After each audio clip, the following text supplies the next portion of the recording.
de présenter Negar Habibi, qui est chargé de l'enseignement d'histoire de l'art et de l'islam et de l'Iran à l'Université de Genève. Madame Habibi a participé à plusieurs conférences internationales. Nous lui devons une monographie importante, Ali Koli Jebadar et l'occidentalisme safavi, un ouvrage de 2018. Et depuis octobre 21, elle a entamé la recherche et le catalogage de la collection persane de Jean Pozzi au Musée d'art et d'histoire de Genève. Et c'est sur cette question que vous allez nous parler. Alors, ce catalogue représente principalement des peintures persanes datant du XVIIe siècle, présentant des hommes et des femmes richement habillés et coiffés. Et vous allez montrer ce que l'exposition a montré pour les bijoux, c'est-à-dire l'importance de ces thèmes, de ce catalogue dans la diffusion de nouvelles formes et tons pour l'industrie française du design, du textile et de la mode entre de 1900 et 1939. Alors, la journée d'études aujourd'hui ne porte pas directement sur les thèmes de l'exposition, mais réfléchit sur les questions de circulation, d'appropriation culturelle, de circulation. Mais l'exposé d'aujourd'hui de Madame Habibi est certainement celui qui est le plus proche du thème de l'exposition, puisque vous allez effectivement montrer comment ce jeu de circulation qui a nourri l'art de quartier a aussi nourri la mode française, parisienne, à peu près à la même époque, dans une sorte d'analogie en quelque sorte des bijoux et de la mode. Nous vous écoutons. Alors vous avez, disons, une demi-heure plus un quart d'heure de questions. Parfait, merci beaucoup.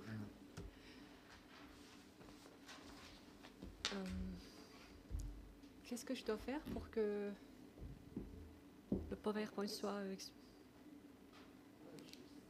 Ah oui, parfait. Alors tout d'abord, je voudrais remercier les organisateurs de cette journée. Et comme c'est annoncé, je vais présenter la collection de Jean Pozzi, qui est aujourd'hui dans le Musée d'art et d'histoire de Genève. Alors, Jean Pozzi, ministre plénipotentiaire français en Iran et en Égypte, peut être considéré comme l'un des collectionneurs d'art islamique les plus renommés de l'Europe du XXe siècle.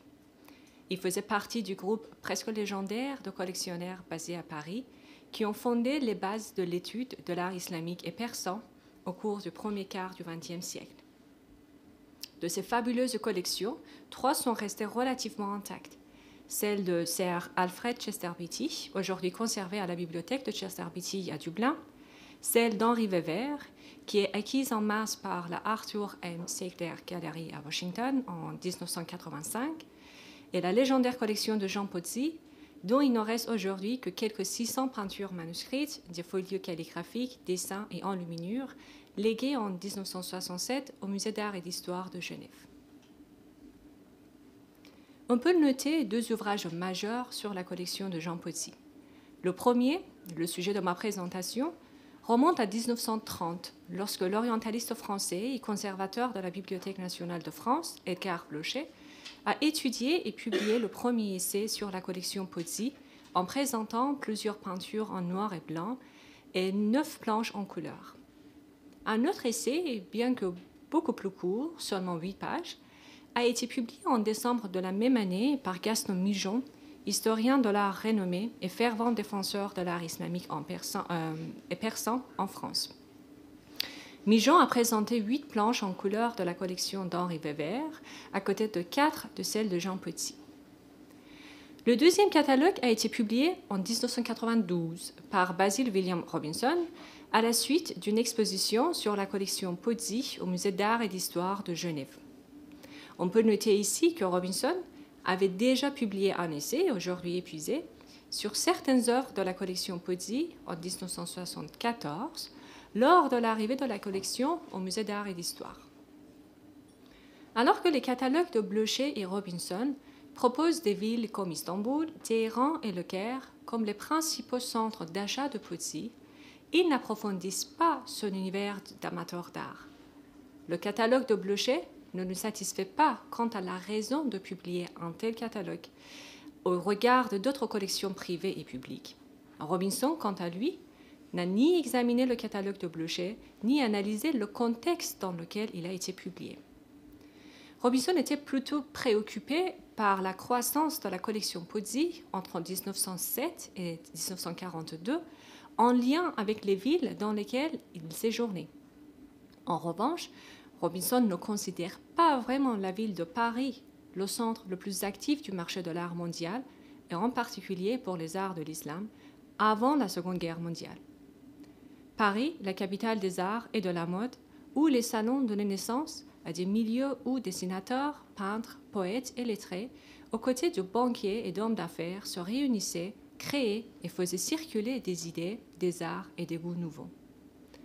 Considérant que le catalogue de Pozzi a été publié bien plus tard que des catalogues et expositions d'autres collections privées remarquables, pour la plupart publiées avant la Première Guerre mondiale, on pourrait se demander si la collection de Pozzi, du moins la partie acquise et collectionnée avant 1930 et publiée dans le catalogue Bleuchet, ne devrait-elle pas être étudiée dans les mêmes milieux sociaux et artistiques parisiens.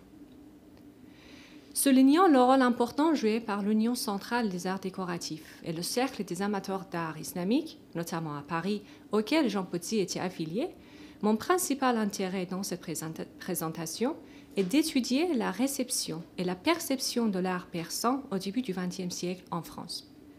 Étudiant le premier catalogue de Jean Pozzi et en particulier ses planches coloriées, on verra comment les motifs décoratifs de l'art persan deviennent les agents de transfert transculturel et esthétique dans la première moitié du XXe siècle. L'exposition actuelle en est en effet un merveilleux exemple. Né le 30 mai 1884 à Paris, dans une famille privilégiée et bourgeoise, Jean Pozzi a baigné dès son plus jeune âge dans une culture artistique riche et diversifiée. On peut noter notamment le rang social élevé de son père, Samuel Jean Pozzi, comme le foyer principal de la formation artistique de Jean. Chirurgien et gynécologue réputé, mais aussi un grand collectionneur d'art, Samuel Jean Pozzi avait non seulement eu une brillante carrière dans le domaine médical, mais était également respecté par de nombreux politiciens influents, des universitaires renommés, des écrivains, des musiciens et des peintres. Il fréquentait les célèbres salons parisiens, tenant lui-même un salon place Vendôme, et collectionnait et décorait sa maison avec des sculptures en bois de la Renaissance ou des meubles du style Empire, des livres rares, des monnaies égyptiennes et gréco-romaines, des tapis orientaux, des textiles et objets d'art islamique. Jean Pozzi, comme son père, a également eu une brillante carrière. Diplômé de Sciences Po de Paris en 1906, il est présenté au ministère des Affaires étrangères un an plus tard et était envoyé à Constantinople en tant qu'attaché de l'ambassade de France en 1907. Jusqu'en 1914, date à laquelle il s'engage dans l'armée en tant que volontaire, il est affecté à différents postes de consul adjoint. Après l'armistice, il retourne aux missions diplomatiques principalement en Europe de l'Est et en 1926, il est de nouveau envoyé à la capitale de la Nouvelle République de Turquie, Istanbul, où il reste jusqu'en 1934 en tant que conseiller juridique de l'ambassade de France. Il est affecté à Téhéran, en Iran, entre avril 1935 et février 1936, en tant que ministre plénipotentiaire français et conserve le même titre au Caire entre 1939 et 1942. À Paris, entre 1936 et 1939, il se voit confier le poste de directeur des archives au Quai d'Orsay. Il n'accepte plus de mission de gouvernement de Vichy et se retire définitivement du ministère des Affaires étrangères en 1945. Il est directeur de la Société française de reproduction de manuscrits à peinture en 1944 et en juillet 1945, il devient président de la Chambre de commerce franco-iranienne. Il décède à l'âge de 83 ans dans son appartement parisien en 1967. Outre les peintures de manuscrits, calligraphie et enluminures persans, indiens et ottomans, Pozzi a rassemblé d'importantes collections de céramique, de verre, de textiles, de tapis, de bronze et de monnaie, peintures européennes, pastels, dessins et gravures, sculptures modernes, montrables en or ou en émail, tapisseries et autographes historiques de Napoléon et les lettres manuscrites de Chateaubriand et Lamartine. Sa collection était si riche et diversifiée qu'après en avoir légué certaines à plusieurs musées européens, les ventes aux enchères du reste ont duré 6 mois entre 1970 et 1971. Je n'ai pas encore fini d'étudier les papiers personnels de Pozzi que son héritier m'a gentiment mis à disposition, et pour l'instant, je n'ai pas trouvé de traces au registre de ses achats d'art islamique. Cependant, certaines des pièces les plus célèbres de sa collection sont en fait des mêmes manuscrits ou albums ou moraqa détenus dans les collections de Henri Weber, Georges Marteau et Alfred Chesterviti, pour en nommer quelques-uns, et sur lesquels nous avons des informations concernant le réseau de marchands et leurs connexions. On peut alors conclure que Jean Pozzi a profité non seulement de ses propres missions en Orient, mais aussi des marchands parisiens les plus fervents, célèbres et parfois notoires, tels que Charles Vignier, Georges Desmottes, Dikran Kélikian, etc. Les peintures orientales de la collection Pozzi, écrites par Edgar Blochet, couvrent la collection de Jean Pozzi entre 1928 et 1930. Il a été écrit lorsque Pozzi lui-même était à Istanbul, où il siégeait à la Commission des Détroits. Avec 177 pages et 65 planches, dont 9 en couleur, ce catalogue reproduit les chefs-d'œuvre de la peinture persane et quelques pièces de l'Inde moghole. La qualité étonnamment élevée des images a sans doute facilité la contemplation et l'étude précise des œuvres, de leur qualité picturale, esthétique et ornementale, par les artistes et passionnés européens intéressés par les arts non occidentaux et ceux qui étaient à la recherche de nouvelles sources d'inspiration. Parmi les 9 planches en couleur, 3 sont des peintures mogholes. Selon Mijon, ces dernières peuvent être perçues comme l'impact de la peinture persane sur les terres indiennes, tout en montrant la grande capacité des artistes moghols dans l'art du portrait. L'une des peintures représente la capitulation de Kandahar, dans une scène à plusieurs personnages montrant le peuple de Kandahar s'inclinant devant le roi indien qui est victorieusement assis sur son cheval blanc. Un autre tableau présente 2 cavaliers, probablement 2 princes hindous, en chasse. Et le troisième est également dans le même esprit. Monté sur son cheval, Saïd Khan, gouverneur de Kaboul, est représenté dans un paysage montagneux assez vaste et vide, avec un pont en arrière-plan. On peut remarquer les tenues vertes du prince en parfaite harmonie avec sa délicate coiffe verte ornée de taches dorées. La tenue de ce prince n'est cependant pas aussi élégante et sublime que les autres planches colorées représentant des jeunes et des dandys d'Ispahan, la capitale des Perses safavides au XVIIe siècle. Le portrait d'un prince persan représente un homme jeune, grand et mince, portant le célèbre couvre-chef Rezelbosch. Ceci est principalement constitué d'un volumineux turban plié avec une plume noire et une tige rouge jaillissant du milieu. Il se tient devant un cerisier en fleurs, tenant d'une main probablement une coupe de vin et de l'autre une épée. 2 fleurs de lys et une iris à 3 branches au sol promettent un printemps joyeux. Le printemps qui est présenté aussi dans le manteau doré richement décoré qui recouvre la tunique bleue du prince et son pantalon rouge à fleurs dorées. Le manteau est recouvert de rossignols volants qui attirent le regard du spectateur dès les premiers instants. Le rossignol réapparaît à nouveau dans une autre image colorée représentant un jeune homme et une dame. L'image représente une scène romantique dans laquelle une femme européenne s'appuie paisiblement sur un coussin doré orné de nuages en spirale. Elle porte une cape fleurie transparente, probablement de soie broderie, et porte un chapeau à plumes avec un très long ruban rayé rouge et jaune suspendu derrière. L'homme, également coiffé d'un chapeau européen à plumes et visiblement plus enthousiaste, tient ses bras autour du cou de la femme, montrant parfaitement le rossignol imprimé sur sa manche. Ils sont tous les 2 assis sous un arbre et la scène se termine par un chien regardant le couple, 2 pichets, des fruits et une paire de sandales. Tous ces détails secondaires entourent le couple qui se dresse au centre du tableau et dont les costumes multicolores présentent des tenues avec diverses textures, de variantes textiles imprimées et des chapeaux et des accessoires ornementés. Le très volumineux turban blanc et doré plissé est sans doute le tout premier élément qui attire l'œil lorsqu'on regarde le portrait d'un jeune persan, autre planche coloriée du catalogue de Pozzi. Signé du célèbre maître peintre du XVIIe siècle, Mohammad Youssef, le jeune homme debout porte un long manteau vert dont la moitié est recouverte d'une tunique rouge tachetée de fleurs dorées. Le fort contraste entre les tenues rouges et vertes est remarquable dans un fond monochrome et plutôt neutre. Les yeux ne peuvent détourner de ce jeune homme très à la mode qui se tient debout avec des mains croisées modestement. Non seulement les motifs et couleurs des textiles sont attirants, mais ceux qui s'intéressent à la mode pourraient remarquer que le col doré de la robe verte correspond parfaitement au ruban doré de la coiffe. Le grand turban plié orné d'un ruban doré apparaît à nouveau sur la tête d'un élégant homme disparant. Il est assis, appuyé sur un cerisier en fleurs, mettant une main sur un pichet de vin et attrapant son châle par l'autre main. Là encore, le contraste coloré de la robe rouge et le châle jaune recouvrant les genoux et les jambes caresse les yeux du spectateur.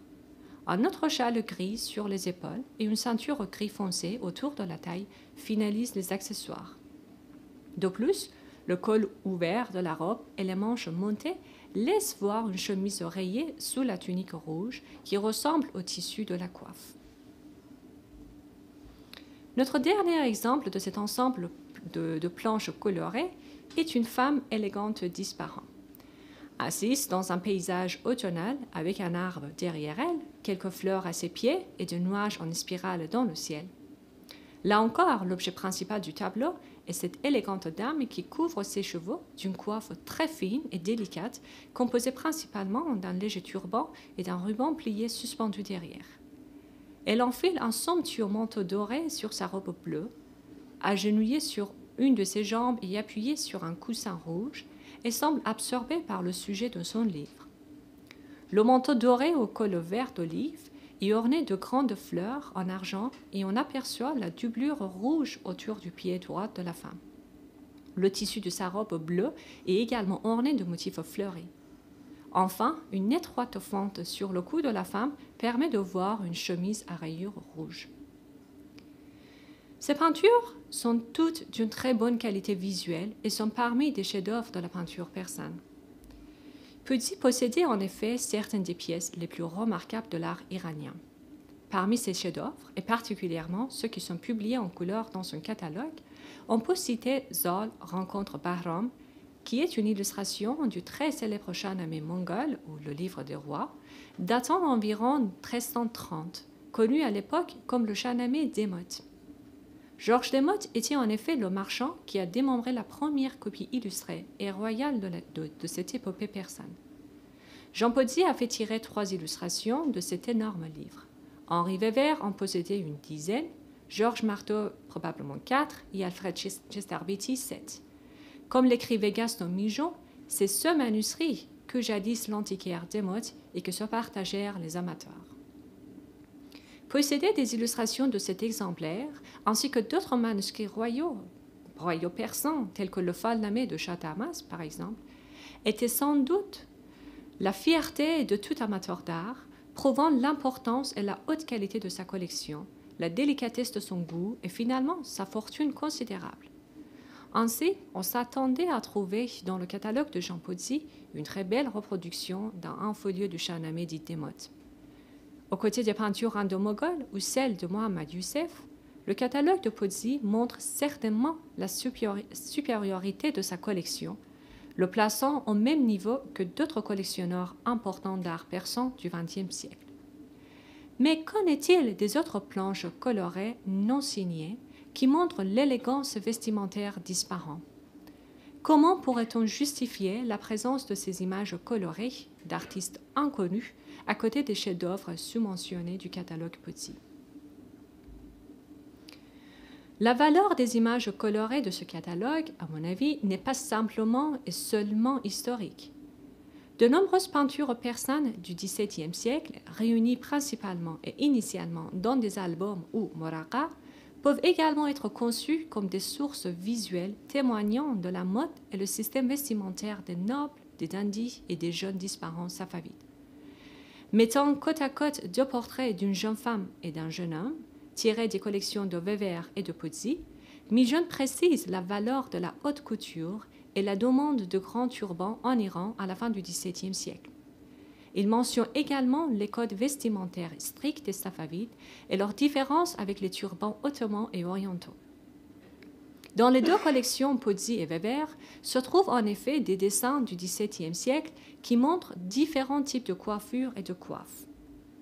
Dans l'un des dessins de Reza Yabbossi, aujourd'hui conservé à la Friar Gallery à Washington, l'inscription atteste que le sujet principal n'est pas la tête d'un jeune homme, mais plutôt son collar ou chapeau qui a été conçu sous la commande d'un roi safavide.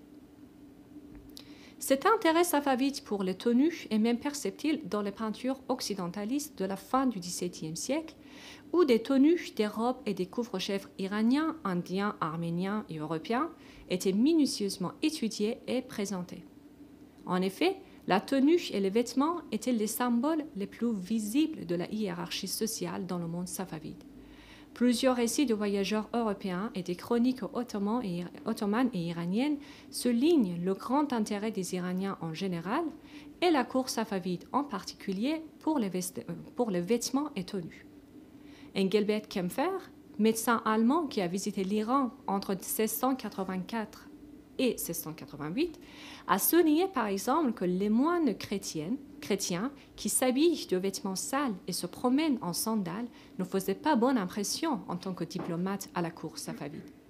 Cornelius Lebrun, un artiste et voyageur hollandais visitant l'Iran au début du XVIIIe siècle, fait également allusion au fait que toute personne qui n'est pas bien habillée n'est pas la bienvenue à la cour. Représentant des femmes et des hommes richement vêtus et coiffés, on peut par conséquent souligner la qualité vestimentaire des peintures persanes dans le catalogue Pozzi. Considérant la riche productivité de la mode et du design dans la première moitié du XXe siècle à Paris et l'interaction avec les arts et métiers persans et orientaux, bien montrée dans l'exposition actuelle, on peut en effet se demander si en présentant ces motifs, ornements et textiles persans, le catalogue Pozzi n'avait pas pour but, entre autres, d'enrichir l'inspiration et de contribuer à la création de design et la mode à Paris. Outre son industrie active de design, Paris a abrité également certaines des plus importantes collections privées et publiques d'art persan et oriental. L'effondrement de plusieurs dynasties orientales peut être considéré comme l'une des principales raisons du fait que beaucoup plus de découvertes ont été faites à Paris qu'en Orient même. Rémi Labrusse a étudié l'engouement pour l'art islamique des milieux artistiques et intellectuels parisiens. Il a notamment souligné le rôle majeur joué par l'Union centrale des arts décoratifs avant la Première Guerre mondiale, à la fois dans la promotion des nouveaux arts et designs, mais aussi dans le soutien et la diffusion des arts islamiques en France. L'art islamique a été admiré en Europe à partir du milieu du XIXe siècle, mais son appréciation a augmenté de façon spectaculaire au tournant du siècle. Comme le mentionne David Roxburgh, un thème récurrent dans le discours émergent sur l'art islamique à l'époque était le pouvoir curatif de la tradition artistique pour les beaux-arts et les arts industriels européens modernes. En 1903, Gaston Migeon écrivait sur l'intérêt d'étudier les objets islamiques à une époque où l'art moderne semble s'être livré à tous les aléas de l'imprévision sans règle. L'Union centrale fut directement ou indirectement à l'origine de 3 importantes expositions consacrées aux arts de l'islam en 1893, 1903 et 1907, et de 2 expositions consacrées à des domaines spécifiques, dont les arts du livre persan et moghol ou la fameuse exposition de peinture miniature persane en 1912, où Jean Pozzi a prêté cette œuvre. L'exposition de 1903, organisée par Gaston Migeon, est véritablement la pierre angulaire d'une appréciation plus rigoureuse des arts de l'islam. Selon Georges Marteau, les yeux ne se sont pleinement ouverts qu'en 1903.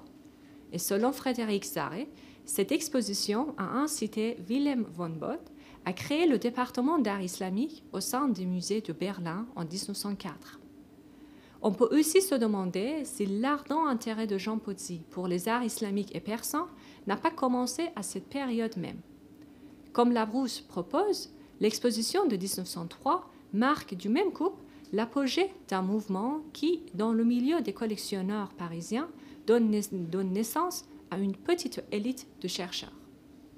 Ainsi, la prochaine exposition, celle des miniatures persanes en 1912, touche non seulement un public d'amateurs d'art réceptifs, bien formés et enthousiastes, mais fascine également plusieurs créateurs de mode et de textile, des acteurs du monde du théâtre et de la danse, et plusieurs autres artistes qui cherchaient l'inspiration et l'ont trouvée dans cette exposition. Les illustrations persanes très décorées, montrant les princes et les princesses dans de somptueuses tenues dorées et ornées, des turbans et des couvre-chefs, des bottes et des tuniques, ont tout anticipé la nouvelle mode à la fois pour la conception des nouveaux textiles et pour le monde de la haute couture. Le style et le design persan étaient tellement appréciés et exigés qu'en juin 1911, Paul Poiret, le célèbre couturier français, organisa une fête très célèbre intitulée La 1002e nuit, où tous les invités devaient porter de costumes persans. Poiret a également créé une série de tenues féminines, vêtements, coiffes, chaussures, fortement inspirées des tenues persanes. On peut y remarquer notamment des caftans, des kimonos et des pantalons bouffants ornés de broderies aux couleurs vives et de dentelles dorées. Raoul Dufy a également conçu des robes et des textiles d'inspiration persane jusqu'en 1929.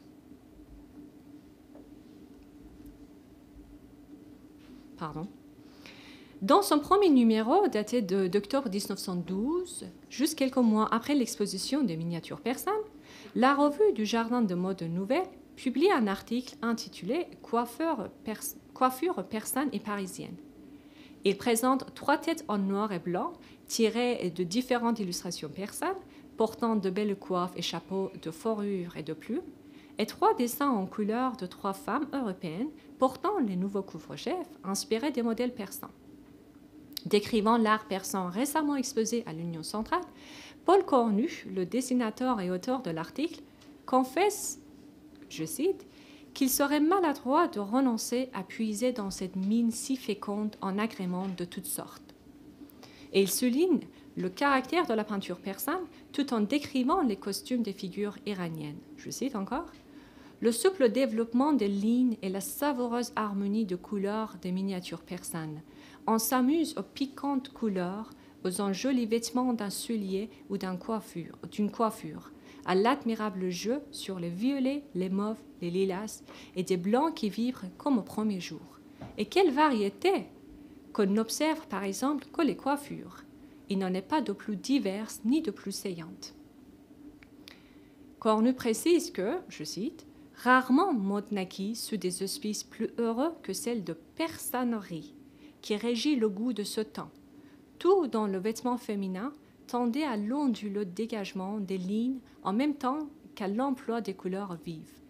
Attirer l'attention sur les formes et sur les tons des costumes persanes, ce fut indiqué précisément à la mode la route qu'elle cherchait.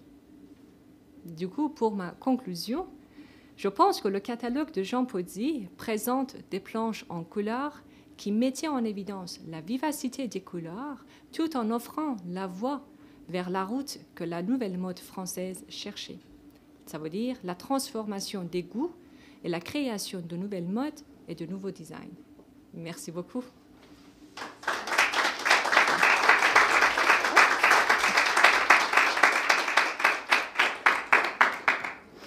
Merci Madame Habibi pour votre exposé qui rassemble bien le propos de ce jour. Alors vous avez mis en valeur quelque chose qui est vraiment important, évident, mais c'est un peu comme la lettre volée de Pau, c'est-à-dire que c'est l'importance du collectionnisme.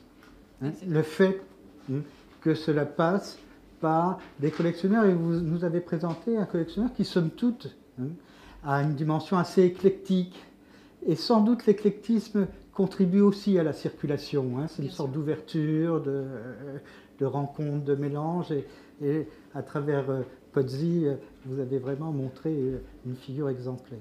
Et puis vous nous avez rappelé aussi dans la deuxième partie de votre conférence, vous nous avez rappelé effectivement que ces nouvelles traditions, nouvelles en tout cas au regard de l'Occident, hein, vous avez utilisé cette belle expression de mine féconde, et que cette mine féconde ou cette nouveauté avait pour but finalement de maintenir des savoir-faire, des traditions, une régularité, hein, vous avez cité ce passage, hein, et qu'il y a une sorte de dialectique du nouveau et de la tradition qui caractérise bien à mes yeux cette période de l'histoire de l'art.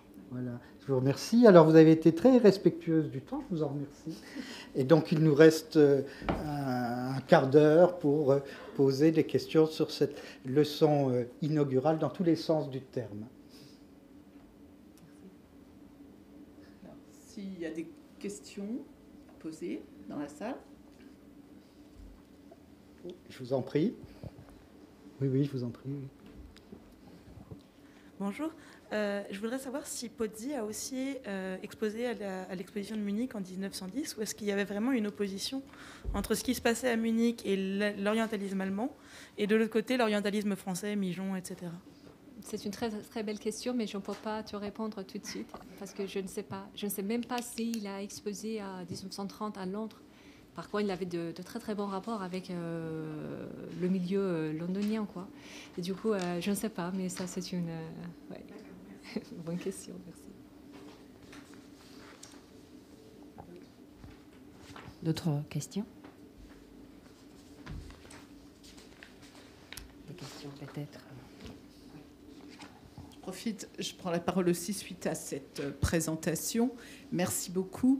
Et je voulais juste rappeler, l'Union centrale des arts décoratifs, pour ceux qui ne le sauraient pas, c'est aujourd'hui les arts décoratifs. Oui. Donc vous êtes dans la maison même, là, il y a une continuité complète. Et continuité aussi dans les noms que vous avez cités. Chester Beatty, et on en parle au moins à 2 reprises dans l'exposition. Hein. Il y a un bijou qui vient de la collection Chester Beatty. Il y a un Coran qui est passé entre les mains de Louis Cartier et qui finalement a été acquis par Chester Beatty. Un autre personnage aussi, Henri Weber, vraiment qui est très cher à notre cœur parce qu'il était membre de la maison, et moi j'ai travaillé longuement depuis des années sur Henri Weber et ses différentes collection, mais aussi en tant que bijoutier et tout, et je pense que je vais continuer. Donc voilà, vous avez tissé tout un tas de liens. Bien entendu, certaines de ces revues, notamment celle-ci, vous pouvez la voir dans l'exposition, elle est présentée. Et vraiment, alors vous dites que c'est à partir de 1912, c'est vrai, quand l'exposition de miniatures persanes au Musée des Arts Décoratifs en 1912, organisée d'ailleurs par Georges Marteau et Henri Weber, enfin, au moins sur le catalogue, et ils étaient partie prenante, a été très très important et a eu un rayonnement, on l'a vu nous au cours de nos recherches, jusqu'aux États-Unis. Mais bon, la tendance existait déjà là, parce que dès 1907, entre 1907 et 1910, on pouvait voir, bon, 1907, il y avait des miniatures qui étaient déjà exposées avec des textiles, et on pouvait voir chez les marchands de très nombreuses miniatures persanes. Donc les artistes avaient déjà été en contact, et par rapport à la mode, Jacques Doucet avait également des miniatures dans ses collections. Pas nombreuses, mais telles qu'on le connaît, elles devaient être de très très grande qualité. Donc voilà, c'était juste un petit intermède, et je rends la parole à notre président. À moins qu'il y ait d'autres questions. Je ne vois pas de questions non plus en visio. Oui, alors moi je vais poser une question extrêmement simple. Comment se fait-il que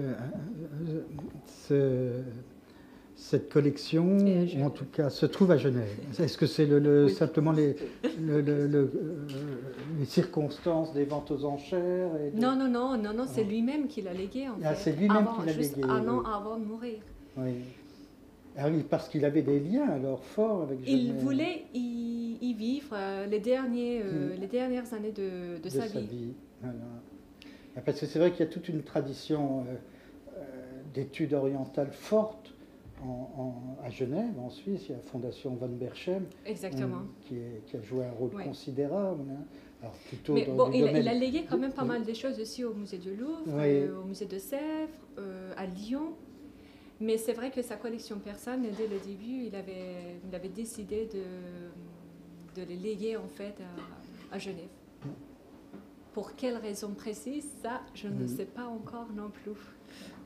Peut-être je ne le saurai jamais d'ailleurs. Voilà, d'autres remarques, d'autres questions? Oui, mais je vous en prie, oui, nous avons le temps. Merci. Je voudrais savoir si tu vois dans la collection Pozzi des axes de collection, c'est-à-dire est-ce qu'il a une politique de collection particulière? Est-ce que tu peux déjà distinguer cela ou pas? Tu poses des belles questions, oui. Bon, c'est un peu tôt, d'après ce que j'ai vu. J'ai passé en revue en fait sa collection. C'est un peu trop tôt. J'ai des petites idées pour l'instant. Mais peut-être c'est pas ça si je le dis, c'est parce que je ne suis pas sûre en fait. Mais tout ce que je sais, c'est que c'est vrai que tout ce qu'il a acquis pendant la première moitié du XXe siècle est fortement influencé par les achats et les acquisitions de Weber, de Marteau et de tous ces grands collectionneurs. C'était comme s'ils voulaient se mettre sur leurs traces en fait. C'était comme s'ils se voyaient effectivement comme la lignée, vous voyez, les descendants directs de cette mentalité, de ce monde parisien. En revanche, tout ce qui se passe après la Deuxième Guerre, c'est complètement différent. Ce qui est très particulier de Pozzi, c'est qu'il a pas mal de choses de l'époque Roger, ce qui n'était pas très, très à la mode, même à l'époque, au début du XXe siècle, alors que lui, il a acquis quand même de très, très beaux portraits. Et ce qui montre effectivement le changement de son monde. Mais pour l'instant, je pense que c'était un homme fortement nostalgique, en fait, nostalgique de cet ancien Paris, de cet ancien monde, en fait, qui peut-être n'était pas très, très bien adapté pour tout ce qui était la France après la Deuxième Guerre et la France libre surtout. C'est ça où ça devient très, très intéressant au niveau de géopolitique et justement le choix, pourquoi il a légué à Genève. Ça, c'est une... D'autres questions, d'autres remarques? On avait juste une question en visio. Une personne qui aimerait savoir si la collection Pozzi compte des manuscrits islamiques et si oui, en a-t-on un catalogue de manuscrits? Le manuscrit, on a un seul manuscrit en reliure, en fait. Après, ce sont tous les peintures de manuscrits. Ça veut dire... des peintures isolées, donc, qui ont été arrachées, détachées. Bien évidemment. De temps en temps, on a, par exemple, une vingtaine de pages d'un manuscrit. C'est plutôt... En fait, plus des pages sont nombreuses, plus le manuscrit date du 19e siècle. Mais on a des belles pages, des belles illustrations du 14e et du 15e siècle. Du coup, islamique, oui, ce sont par contre tous de l'Iran islamique. Ce sont, vous voyez, on a quelques pages ottomanes et indiennes, mais le reste, c'est vraiment ce qu'on appelle le monde iranien, l'art persan. Et oui, en fait, le catalogue est entièrement digitalisé. En fait, on peut le voir, ça veut dire on peut voir les pages, les illustrations sur le site.